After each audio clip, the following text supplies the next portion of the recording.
Buddy, well, I'm back in my campsite doing another video. Today's my day off. Tomorrow I got to go back to driving again.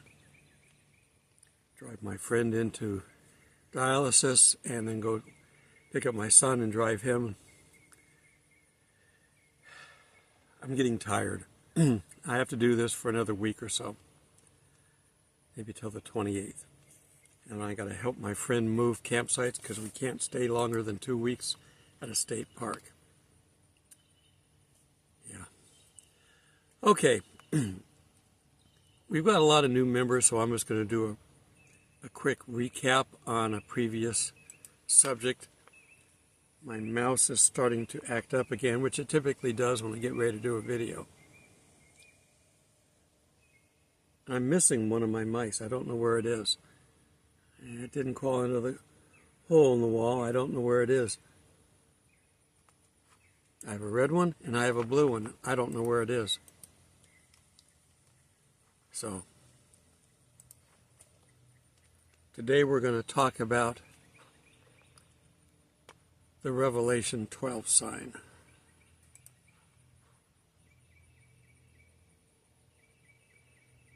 It's important that we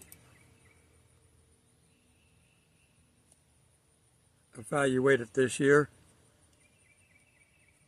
It brought everybody out of the woodwork back in September 2017.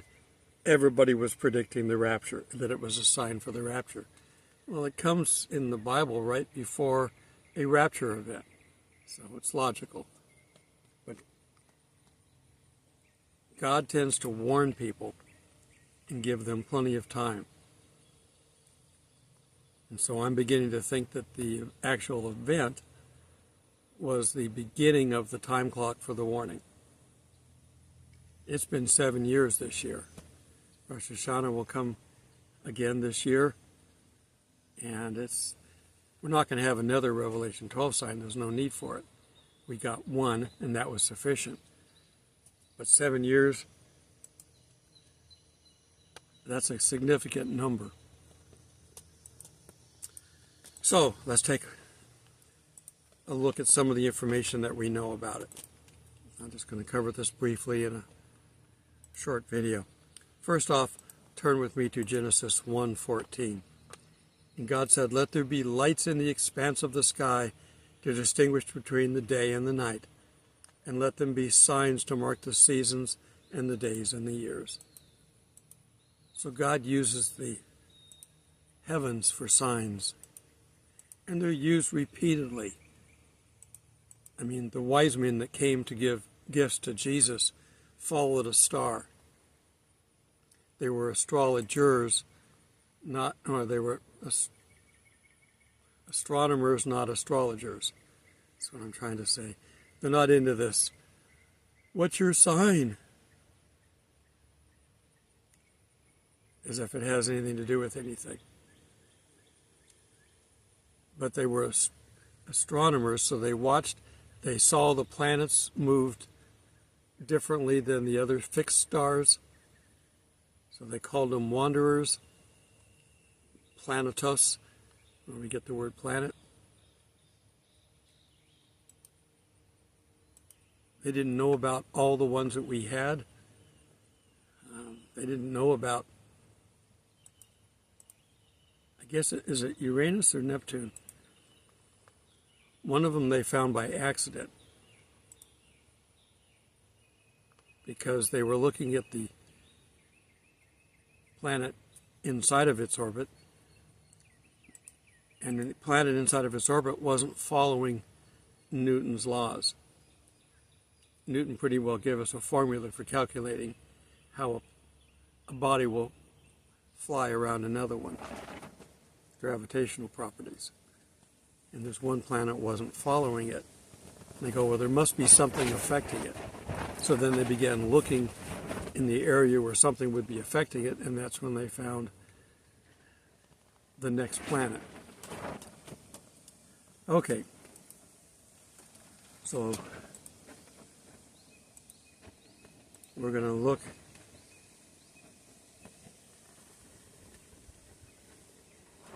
real quick at another happening in the skies. Different time. The wind is blowing. You can see the trees outside and you can hear the tarp over my tent. That's why I'm not outside recording. It's a beautiful day to be outside. It's not too hot, but the wind is blowing and that goes shh in the microphone, even though it's right here on top of the camera. So Revelation 6:12, and when I saw the Lamb open the sixth seal, there was a great earthquake. This is also covered in Matthew 24 by Jesus. And the sun became black like sackcloth. Well, of course, this is him giving the message to John anyway. And the sun became black like sackcloth of goat hair, and the whole moon turned blood red. So there's things that we look for nowadays. And the stars of the sky fell to earth like unripe figs dropping from a tree shaken by a great wind. Unripe figs. They're not ready to fall yet. But the wind blew so hard that it broke them off of their little attachments and they fall to the ground. So, things are going to happen in the future. Revelation is a future document. It was written about 90 AD by John. The temple's already been destroyed. Jesus has come and gone, preparing a place for us. But he comes back to John to tell him about what's coming. Pretty much everything that's spoken of in Revelation that's prophetic is calling from the Old Testament. It's just pointing it out because they didn't get it. They didn't get Jesus when he was here. So they're not real big on following the Bible. So when we're given a specific sign in the sky like the Revelation 12 sign, the question is, what's it a sign of? And when we read it, we're going to see there's things happening along with it. And that means that we've got to pay attention to those things happening with it. But that doesn't mean that it's necessarily a time for them. But what is it? I am playing with my mouse. So let's take a look at Revelation 12 real quick and see what it says. And a great sign appeared in heaven. This is an important sign. A woman clothed in the sun, with the moon under her feet, and a crown of 12 stars on her head.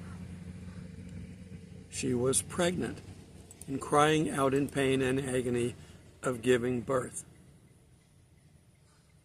Then another sign appeared in heaven, a huge red dragon with 7 heads, 10 horns, and 7 royal crowns on his heads.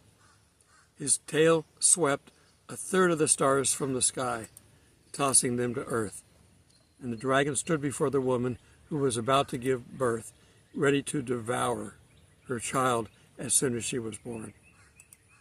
She gave birth to a son, a male child, who will rule all nations with an iron scepter. Now, if this wasn't prophetic, I'd say that was Jesus. When he comes back, who's he bringing with us to rule us? So this is talking about us. This isn't Jesus. He's already been here. And her child was caught up, harpazo, to God and his throne. Harpazo is the Greek word for rapture. Rapture is the Latin word for caught up. So, take a look at this picture. I'm going to give you a picture to look at. I'm looking at it now too on my screen. The constellation is Virgo, the Virgin. Pregnant. If you look down here in the picture, Jupiter is in the belly for 42 weeks.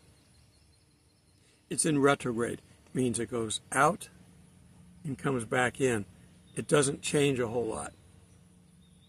Okay? Because it's going out to the end of its orbit and then coming back. So it's in retrograde, which means it stays in that same spot. And then it comes out on the 9th of September 2017. So it's a couple days afterwards. Okay, so if you look at the body of Virgo and you combine it with the constellation Leo the Lion, okay, Jesus is the Lion of Judah. And if you look, there are 12 stars in there, remembering that there's not normally 12 stars there. You've got Mercury, Mars, and Venus have been added to the mix. So you combine it, and they're in a circular pattern. It's happened before. This particular constellation happens about every 6,000-7,000 years, a few thousand years. It's only been 2,000 years since Jesus was here, so it hasn't happened since he was here. And it happened during the time that Israel is a nation. Okay? And it's in the form of a crown. It's in a circular pattern, so to speak, with a little top part on it. Looks like a crown. Other times it's been all broken up. The reason we know this is that you can buy a program, and I don't know what it's called. You can Google it. Buy a program that will show you the current constellations on your computer and allow you to move the time forward and back and see where things are going to move to. They use this in rocket science. That's how they know when they launch a rocket to go to Mars, that Mars is going to be there when the rocket gets there.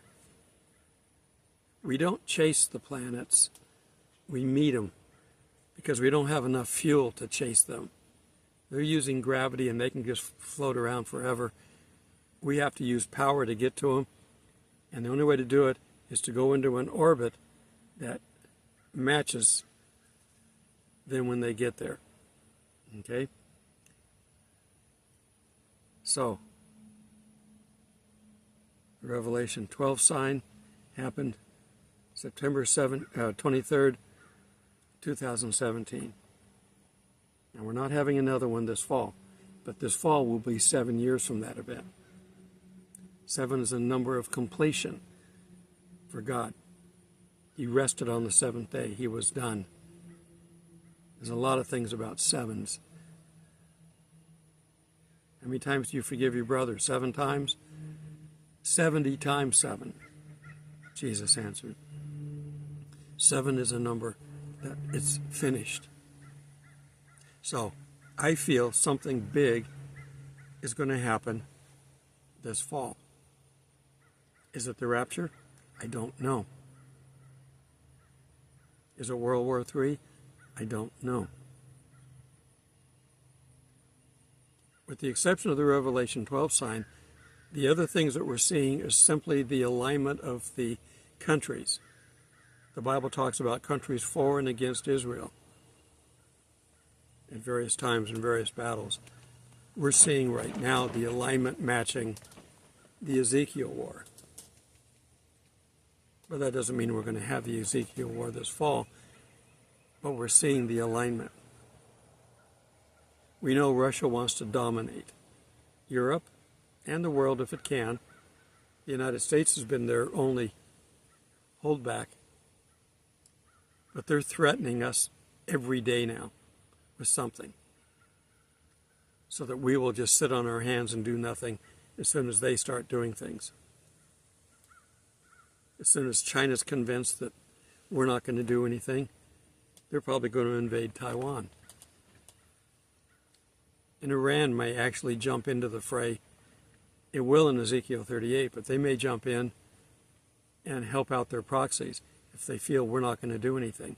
We're still sitting on a $19 million arms deal with Israel. The president won't let it go. Congress has agreed to let it go. The president is stopping it. The puppet is stopping it. It's going to mean our complete demise. God will destroy the United States for our current behavior. He's done it in the past. And when we get the Revelation seals opened up, the fourth seal will be a quarter of the people dying. So when we get to that point, there's going to be a lot of people die. And the trumpets will bring in another third, a little over half. There's a lot of death coming.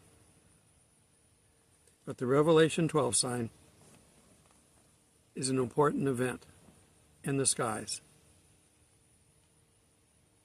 And again, like I said about Revelation when I've taught it, these are vignettes when we look at these things. The seals, from beginning to end, run from beginning to end of the seals, which encompasses a great deal of time, all the way to the end. The trumpets, beginning to end, not sequential after the seals, simultaneously. So a lot of these events, they're talking about things that are going to happen during the tribulation time frame. But it's not linear. This isn't going to happen, then this, then this, then this. They're all going to be happening, overlapping. It is going to be chaos. It's a big thing that the devil likes to do, is chaos. God's going to throw it in his face. All right. It's going to get scary for the world, but not for Christians. We will get out of here. I'm not seeing as many post-trib rapture folks. I'm still seeing a few pre-wrath. Don't come and educate me. I accept it as a possibility, but a minor possibility. I believe in pre-trib. Don't come here to educate me. If you want to do it privately, fine. But you're going to give me the same thing that everybody else does, and it's not provable. It's not valid. You can't sit there and say, I know this is going to happen. I know we're not subject to wrath, so we won't be there for the second half of the tribulation time frame. But we're not going to go through the first part. So the Revelation 12 sign is a sign that something this year is going to happen big. Could be a rapture, could be a World War III, could be a major attack on Israel. We've got a couple of wars, the 83 war and the 38 war. Which one is it? Some say we've already had one or the other. There's two 38 wars, so which one? Is it really only one that happens later on in the end of tribulation? The wars that's going on right now is big and bad enough, because Hezbollah's got millions of rockets that they can point at Israel. It's bad enough so when the Antichrist arrives on the scene and he stops that war and promises them 7 years of peace, that will be significant enough for him to move in and begin playing Christ.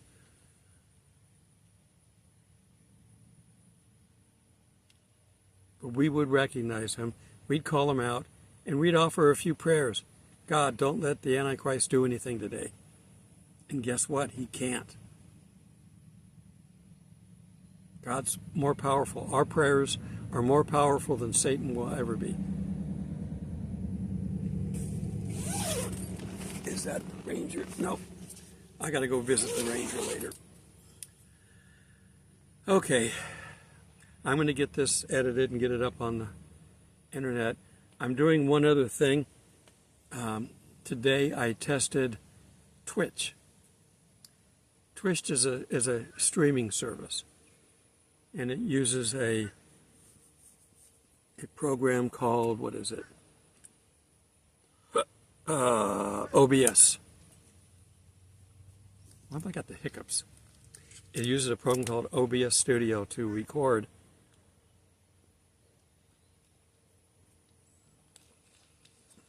and then send it up to Twitch Live. I'm glad I'm done because my mouse has finally gone haywire enough that I'm going to reboot my computer. Nope, I'm just going to simply power it off because the mouse won't even work well enough to do that. It's the computer. I didn't buy an expensive computer, because you guys help with this, and I wasn't going to throw away money. I bought a cheap computer. It's everything you pay is worth every penny you pay for it. Now, some things can be worth too much. I'm not going to go out and buy a Lamborghini, even if I had $1 million to throw away. But even like a Tesla is $50,000 or $100,000. Cars and everything is too expensive today. So I need a new computer. My desktop is sitting in storage with a dead power supply. I could fix it, but I'm doing fine. I just have to deal with it every once in a while. Keeps me on my toes. We all have to be that way, on our toes, because it's about to happen, people. It's not going to happen this week, but the rapture could happen anytime. Can't give you a date. But something big is happening this fall. And we will probably either not have an election, or they're going to set everything up to collapse. Just right on the edge. Just a little push and it will go over the edge. And then let the big T get elected, and then everything crashes and they blame it on him. One way or the other, nothing that's happening the rest of the time on this planet is going to be good for people in general, especially Christians. It's the harlot and the Antichrist. It's their 15 minutes of fame, and we can't stop it, nor should we. It's a wake-up call to the world. Now, we can pray that we survive it, that we are strong enough to survive it, and that God will rescue us in time, and that He will. Till we meet in the clouds, God bless.